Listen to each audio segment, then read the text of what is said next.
Hello guys, this is Archana Sharma back with your chapter Power Sharing of Civics। तो last video में हमने कहाँ तक पढ़ लिया था? हमने बेल्जियम की स्टोरी देख ली थी कि बेल्जियम में कैसे अलग अलग कम्युनिटीज़ जो हैं वो डिवाइडेड हैं। ठीक है, फ्रेंच कम्युनिटी जो है, फ्रेंच स्पीकिंग कम्युनिटी जो है वो कंट्री लेवल पे क्या है, कंट्री लेवल पे वो माइनॉरिटी में है, लेकिन कैपिटल लेवल पे वो मेजॉरिटी में है। ठीक है, और इस बात से ही जो डच स्पीकिंग कम्युनिटी है वो नाराज़ है इसमें बेल्जियम में। ठीक है, क्योंकि फ्रेंच को सारी अपॉर्चुनिटीज़, सारे डेवलपमेंट के बेनिफिट्स पहले मिल जाते हैं डच स्पीकिंग कम्युनिटी से। ठीक है, तो आज हम देखेंगे कि ये जो प्रॉब्लम है, ये जो नाराज़गी है डच स्पीकिंग कम्युनिटी की, वो कैसे दूर की गई by the leaders of the Belgium, यानी कि बेल्जियम में कैसे एकोमोडेशन हुआ, कैसे इस प्रॉब्लम को सॉल्व किया गया। ठीक है, तो accommodation in Belgium. Accommodation, first of all accommodation का मतलब क्या होता है?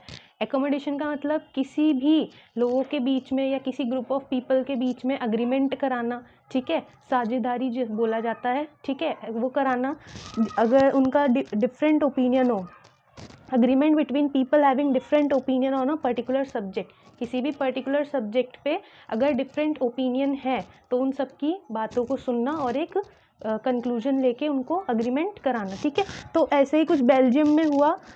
वहाँ के leaders recognise the existence of regional differences. वहाँ के जो लीडर्स थे उन्होंने जो भी वहाँ की प्रॉब्लम्स थी, लोगों की प्रॉब्लम थी, मेजॉरिटी की, माइनॉरिटी की, उनको सुना, उनको समझा, जो भी कल्चरल डिफरेंसेस है उनको समझा। ठीक है, और फिर उन्होंने क्या किया, एक बेल्जियन मॉडल अडॉप्ट किया।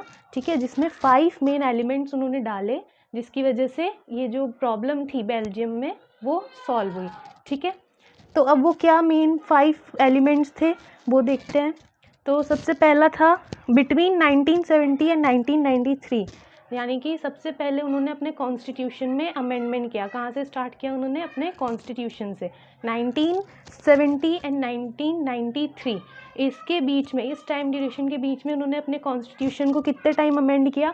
4 टाइम्स उन्होंने अपने कॉन्स्टिट्यूशन को अमेंड किया। ठीक है, 4 टाइम्स किस लिए किया? ताकि जो लोग हैं कंट्री के वो पीसफुली रह सकें। जैसे कि आज हमारा इंडियन कॉन्स्टिट्यूशन है, कैसे बना हुआ है, हर रिलीजन के, हर सेक्ट के लोगों को ध्यान में रखते हुए वो कॉन्स्टिट्यूशन बनाया गया है कि हर जो पीपल है, हर जो आदमी है इंडिया का, वो खुश रहे, सेटिस्फाइड रहे। ठीक है, इसी तरीके से बेल्जियम में भी उन्होंने अपना कॉन्स्टिट्यूशन कैसा बनाया? सारे लोगों को, सारे रिलीजन के, सारे कल्चर के लोगों को ध्यान में रखते हुए उसको 4 टाइम्स अमेंड किया और ऐसा कॉन्स्टिट्यूशन बनाया जिससे कि लोगों को हेल्प हो, वो पीसफुली रह सके, शांति से रह सके, कंट्री की यूनिटी जो है वो बनी रहे। ठीक है, हाँ ठीक है, तो फर्स्ट पॉइंट हमने देख लिया। फर्स्ट पॉइंट क्या था कि 4 टाइम्स कॉन्स्टिट्यूशन को अमेंड किया गया जिससे कि लोगों को हेल्प मिले, वो पीसफुली रहें, कंट्री की जो यूनिटी है वो बनी रहे। ठीक है, सबके इंटरेस्ट को, सबकी डिमांड्स को देखते हुए उन्होंने अपने कॉन्स्टिट्यूशन में ऐसे पॉइंट्स डाले जिससे लोग जो है, कंट्री की यूनिटी जो है वो बनी रहे।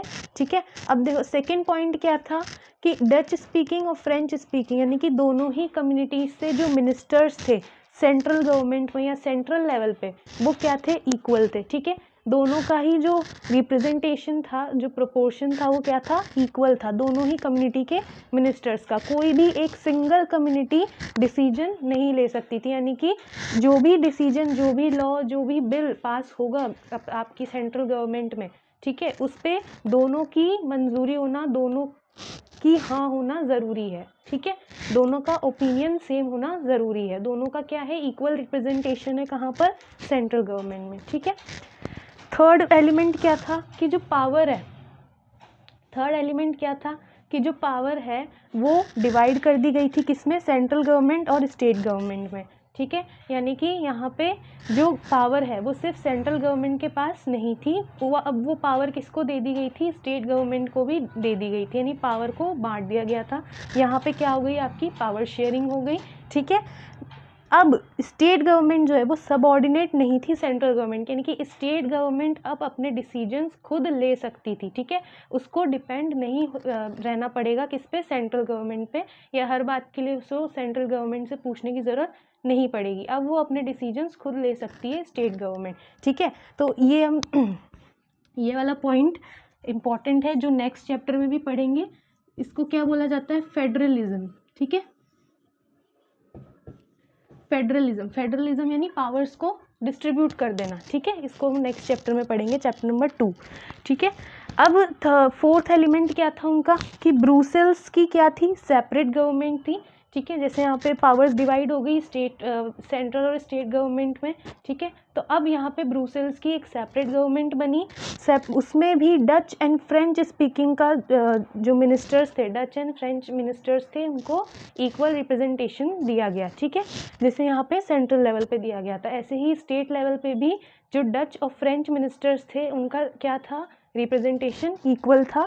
ठीक है, इसके बाद लास्ट एंड फिफ्थ पॉइंट क्या था कि उन्होंने इन दोनों के अलावा, central government and state government के अलावा भी थर्ड टाइप ऑफ गवर्नमेंट बनाई थी, जिसका क्या नाम था, कम्युनिटी गवर्नमेंट। ठीक है, कम्युनिटी गवर्नमेंट क्या थी, elected by one language community, यानी कि किसी एक पर्टिकुलर लैंग्वेज, जैसे कि अगर आप देखें तो फ्लैमिश रीजन में कौन लोग रहते थे, डच स्पीकिंग लोग रहते थे। ठीक है, तो ज़रूरी नहीं है वहाँ पे क्या हो सकता है, मे बी पॉसिबल कि वहाँ पे थोड़े प्रोपोर्शन में फ्रेंच स्पीकिंग लोग भी रहते हो। ठीक है, तो वहाँ पे जो गवर्नमेंट बनेगी, वो थर्ड टाइप ऑफ गवर्नमेंट बनेगी, वो कौन बनाएगा, फ्रेंच स्पीकिंग कम्युनिटी बनाएगी। ठीक है, तो ऐसे ही जो एक पर्टिकुलर लैंग्वेज पे बेस्ड गवर्नमेंट बनाई गई वहाँ पे। ठीक है, इसका क्या काम था कि लैंग्वेज, कल्चरल एंड एजुकेशनल, जो भी इनसे रिलेटेड जो भी इश्यूज़ हैं वो कौन सॉल्व करेगी, कम्युनिटी गवर्नमेंट सॉल्व करेगी। ठीक है, उसमें सेंट्रल एंड स्टेट गवर्नमेंट का कोई रोल नहीं होगा। ठीक है, तो ये मेन 5 पॉइंट्स थे आपके किसके, बेल्जियन मॉडल के, जिसकी वजह से क्या हुआ, वहाँ पे जो भी डिफरेंसेस हुए, जो भी डाइवर्सिटीज़ थी, वो किस में कन्वर्ट नहीं हुई, कन्फ्लिक्ट में कन्वर्ट नहीं हुई। यहाँ पे क्या लीडर्स ने क्या किया, पावर्स को शेयर कर दिया, डिस्ट्रीब्यूट कर दिया। ठीक है, जिसकी वजह से वहाँ पे कन्फ्लिक्ट होने से या वॉर होने से रुक गए, और कंट्री की जो यूनिटी थी वो क्या हो रही, बनी रही। ठीक है, ठीक है, तो ये मेन 5 आपके बेल्जियन मॉडल के एलिमेंट्स थे। ठीक है, अगर आप चाहें तो इसको लिख सकते हैं या स्क्रीनशॉट ले सकते हैं इसका। ठीक है, ठीक है, तो हमने देख लिया कि क्या प्रॉब्लम थी बेल्जियम में, क्या टेंशन्स थी कम्युनिटीज़ के बीच में, उसको कैसे लीडर्स ने सॉल्व किया। ठीक है, एंड फाइनली क्या कंक्लूजन निकला उसका कि बेल्जियन मॉडल जो था वो थोड़ा सा कॉम्प्लिकेटेड था। ठीक है, उसमें थर्ड टाइप ऑफ गवर्नमेंट और आ गई, फिर उसमें क्या कहते हैं, जो कम्युनिटीज़ थी उनमें पावर्स डिवाइड हो गई। ठीक है, लेकिन फिर भी इसकी वजह से क्या हुआ कि वहाँ कंट्री में सिविल वॉर होने से बच गया, यानी कि वहाँ पे जो कंट्री की यूनिटी थी वो बच गई। ठीक है, इसके बाद से ब्रुसेल्स जो है, जब आपका यूरोपियन यूनियन बना, यूरोपियन यूनियन जितनी भी आज यूरोपियन कंट्रीज़ हैं, जब वो साथ में आई, ठीक है, उस टाइम पे जब यूरोपियन यूनियन बना तो उस टाइम पे क्या ब्रुसेल्स को क्या सिलेक्ट किया गया एज हेडक्वार्टर्स। ठीक है, यानी कि यूरोपियन यूनियन का हेडक्वार्टर बना दिया ब्रुसेल्स को। ठीक है, नेक्स्ट की जो रियलाइजेशन था लीडर्स को ये रियलाइजेशन था कि उनके जो लोग हैं उनको उनकी डिमांड सुननी चाहिए, उनकी जो भी इच्छाएं हैं, जो भी उनकी एस्पिरेशंस हैं, उनको फुलफ़िल करना चाहिए। तो इस रियलाइजेशन की वजह से उन्होंने एक्सेप्टेबल अरेंजमेंट, यानी कि जो भी उन्होंने अरेंजमेंट बनाया, जो भी ये बेल्जियन मॉडल बनाया, जो भी उन्होंने स्टेप्स लिए, वो क्या थे, एक्सेप्टेबल थे। एक्सेप्टेबल यानी लोगों ने उसको म्यूचुअली एक्सेप्ट किया। ठीक है, यानी कि लोग उससे खुश थे एंड पीसफुली उस कंट्री में रह रहे थे, यानी कि वो इसकी वजह से, पावर शेयरिंग की वजह से वहाँ पे एक बहुत बड़ा वॉर या फिर जो भी लड़ाई झगड़ा था वो होने से बच गया। ठीक है,